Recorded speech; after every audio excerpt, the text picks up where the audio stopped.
बाटे हो दोस्त तकदीर के कैसे देखाई सीना चीर के। बाटे हो दोस्त तकदीर के कैसे देखाई सीना चीर के। तोहरो भातार झकास मिली दिल तुड़ला के नाम कुछ खास मिली। तोहरे घरवे के ऐसे पास मिली जान देखली हमारे हिलास मिली। तारा घरवे के ऐसे पास मिली जान देखली हमारे हिलास मिली।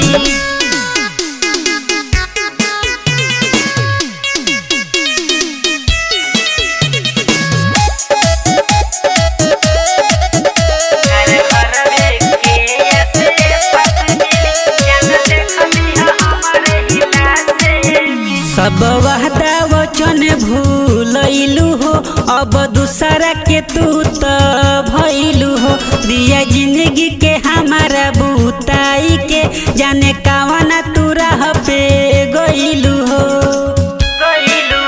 लागल प्यार में हमारा आस मिली तोहरो नहीं को रास मिली। तोहरे घरवे के ऐसे पास मिली जान देखली हमारे हिलास मिली। तारा घरवे के ऐसे पास मिली जान देखली हमारे हिलास मिली।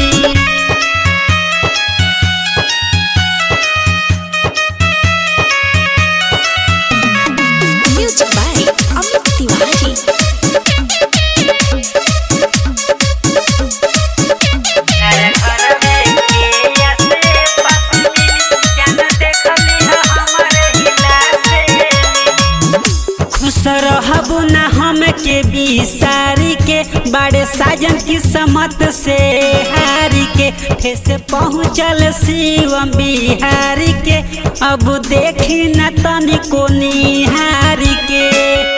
अब जाके सुनो एहसास मिली सोचत रहबू कि ऐसा खास मिली। तोहरे घरवे के ऐसे पास मिली जान देखली हमारे हिलास मिली। तारा घरवे के ऐसे पास मिली जान देखली हमारे हिलास मिली। सेवा रिकॉर्डिंग स्टूडियो मीरगंज।